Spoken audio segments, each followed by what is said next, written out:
You know, we've got lots of different kinds of business models. Why did I spend so much time on this?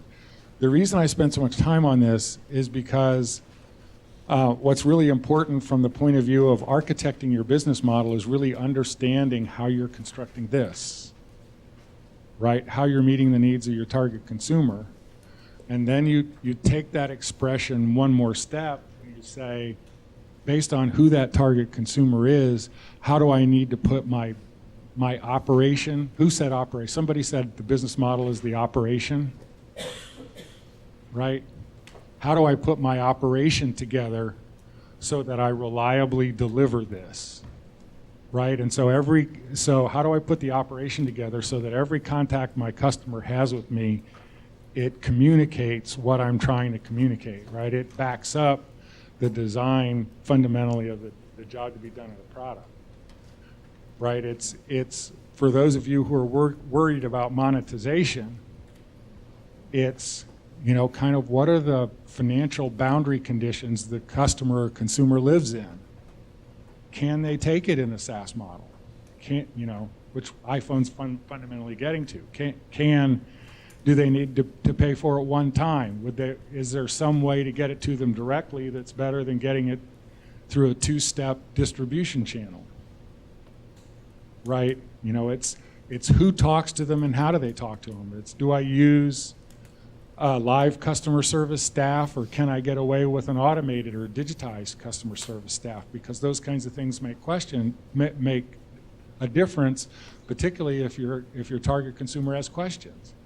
And the things you need to understand are the target consumer always has a ton of questions at the beginning.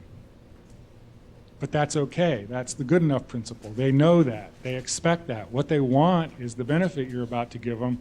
They're willing to invest, you know, personal time and effort in getting it. That trade-off is where they live. And that's good. Future generations, much less so. But at the very beginning, very important. So all these decisions, market size, market penetration, blah, blah, blah, all that stuff has a relevancy to your starting point on a product. Okay, and you're fundamentally architecting it from there. So that's why I started here. Because what I find with entrepreneurs, many of you are converting an idea into some kind of manifestation, whether it's a digital manifestation in software or a physical manifestation, whether it's in the medical business, whether it's an analytic product, all of those kinds of things, you will go through this. And so the important thing is understanding how they get it, how they need to get it in a way that simplifies it so that they can get it and have a good positive experience, so they can kind of fall in love with what you're doing. And what you'll find, or what we find even in the medical business, because we do, out of Queen City, we do investments in the medical business, is that some of these things work just the same way. They have a completely different language set, but the kinds of hurdles you have to cross in terms of advanced clinical testing and articulation of feature and benefit, of how it works, backing your product up, who's representing it, et cetera, et cetera, et cetera, has an enormous impact on the target consumer. You know, we could talk kind of endlessly at this point about pluses and minuses. Some people make hard things, put it through two distributions. Some people think that they're going to make something and have reps sell it. Okay, I don't know if any of you are to that point yet, but there are reps who rep fashion. We'll talk about that for a second. The question is, can a rep firm that serves multiple different brands represent a fashion brand that includes technology? Will they do that, right? Is it simple enough for them? Do they have the mindset? Do they get the job to be done? Do they understand the good enough principle, right? Do they understand how to do that so when it gets into customer interaction, they can represent you properly? And the same is true with the folks who are in the medical field. It's what's the sales force? How does that work? How does that get set up?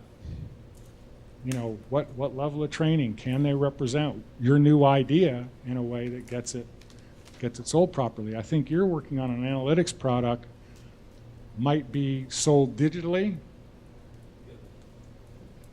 For you, copy is everything, right? Back here with the co space, really understanding social trends and where, right? Where the people are who are likely to gravitate toward that sort of lifestyle, super important. You know, you're going to get pushed to being very broad very quickly, and you're going to have to push back and say, oh, no, that's not the way this works. I need to find pockets of these consumers who are going to take this up. Otherwise, your cost of acquisition is huge, right? Your cost of acquisition. So that's the translation of all the things we're talking about here. You're acquiring customers and you're acquiring consumers, and there's a cost to doing that. That's why I put you back in the P&L and balance sheet and take you off the business model canvas. You see, if you're living on the business model canvas and you're not crystal clear on the cost of acquisition and how productive that is, the rate of acquisition, then you're not targeting your business properly, and you're not going to generate the profits that you need to continue improving it and building it and growing it. So that's why I took you off the business canvas and put you on the P&L and balance sheet. Right? That's why I'm talking about the job to be done and the way the job to be done migrates over time. You know what? Going back and talking about that, we saw the iPod first. Who bought just the iPod? The first. Anybody buy just the iPod? Who came into this at the Shuffle? Who came into this at the Nano? Okay. Who came into the whole thing, didn't come in on that end, didn't come in until it was an iPhone? Okay? So the job for the iPod is different than the job for the Shuffle, then is different than the job for the Nano, then is different than the job for the iPhone. The iPhone is a starting over, okay? It picked up some of what was brilliant about the iPod in the App Store, but it had terrible what? Okay? He did not vary from that. He did not spend enormous amounts of money making that the best cell phone possible. He made it the most usable app smartphone possible. Yeah.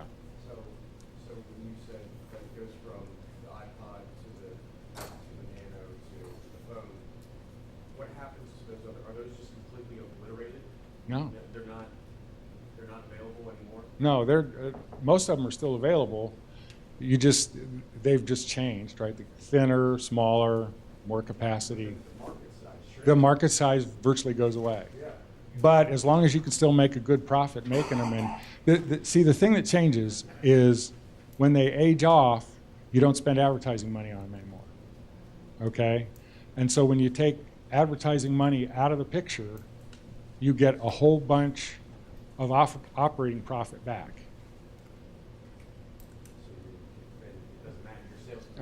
Right.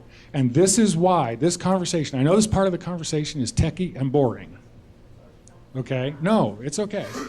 This part of the conversation is techie and boring, and I know that. Okay? But this is why getting off the business model canvas and on the P&L and balance sheet is important, and why they're important to your business model, because you have to be smart enough to say, I've stopped spending advertising dollars on this whole line of stuff, so am I making money? And at the end of the day, if you're making as much or more money on those things as you're making on your new stuff with advertising, why would you cancel them? You see what I'm saying? When you said it goes from the iPhone, does that mean that gap shrinks once again, or is that just a new innovation that starts up? You're talking about cannibalization and incrementality, right? That's a whole nother math problem. And the point is, nothing goes away, everything exists together, but you have to think about incrementality and its P&L and cannibalization and its P&L. And I can't do that right now, but that is the right question. That's the 900 level class. So what sort of questions are on your mind now? I know we've kind of ranged over this subject, and I know I've made it kind of academic and kind of long hair, if you will. Are any of you kind of sitting there, gosh, I wish you would just answer a simple question. I just have a simple question. What are those simple questions? What are the things that you wish you knew that we might be able to spend the last 5 minutes of the presentation on? Why do you need protection from electromagnetic?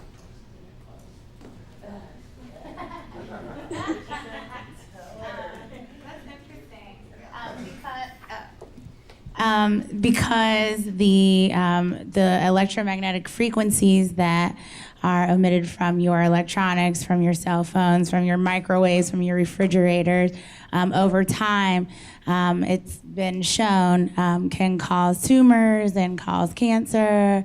It can make you lethargic and decrease your level of concentration and focus. And so there's a lot of studies going on right now. For example, in France, they've banned all electronics from elementary schools because of the high rates of ADD that they're seeing and autism. So there's a lot of difficulties that can stem from long-term exposure to low EMFs. So infertility, I mean, the list goes on. So Right, and again, you know, it's what you're going to see is this target consumer, right? So there are a set of consumers that are worried about those things, that are going to be willing to pay more for those clothes than they pay for other clothes because it satisfies that need. So I kind of tied all that together because when you said that first, I thought it was because I have a block electromagnetic fields. But you said copy is everything. You said you have to sell Infinity Starts that block electromagnetic fields. That's great copy for me. Really? I want to buy a block. So it goes back to that job to be done. Exactly. If your job to be done is that you are aware of all that blocks electromagnetic fields and you happen to scarf, that's intriguing to me. You're a fashion company that's selling just a scarf to protect you to be warm. I'm not going to care about the electromagnetic field. Right, exactly, right. And the thing is, would you have guessed that he was a target customer? yes and no. Yeah. We do it we've created it in a way that it's where it's unisex and you can wear it in many different ways. So because of the fact that we've So seen, your challenge is going to be not confusing people. right, that is a big challenge. Okay, and for CEOs, again, well, this is a consumer product, but it's the same problem for all of you, right? She's trying to compensate for anticipated criticism by developing a product that's more attractive. The problem is some of that, I'm going to use him, but you right, you can use anybody, any of your target. Some of that they don't care about. Okay, and the more you focus your copy on all the things, the ways of wrapping it, the less of your copy will get spent on explaining what it does. Okay, and your chances of reaching him go down. Okay, which does what? It takes your acquisition cost up. It takes the period of time to reach the target consumer up because they have to find you.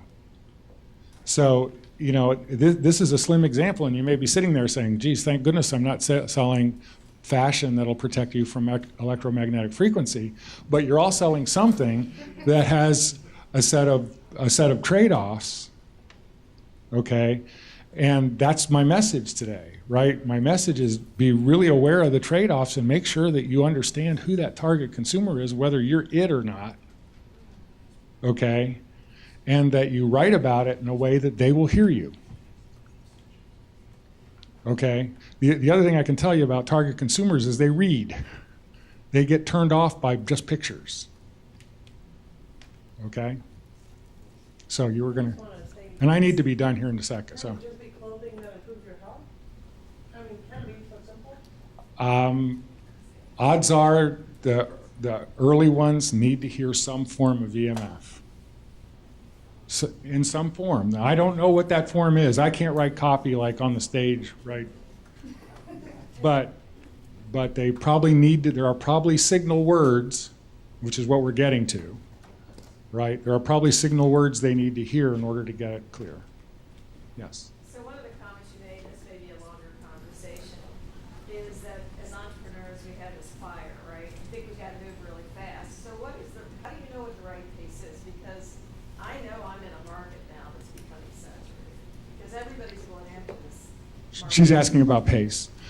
I think the way I would reframe your question a little bit, and I think we as entrepreneurs need to crowd together and realize fast for what.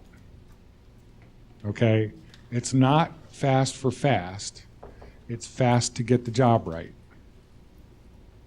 Okay? So what you want to set up is an ecosystem for yourself that lets you iterate to getting the job right first. And then you expand that thing. Okay? So the degree to which you can go to an investor and say, listen, I've got the job right. Here's my evidence, okay, that I've got the job right. Now I'm ready to expand, and here are the set of experiments I want to run to expand, right? Then you're tackling the right speed problem.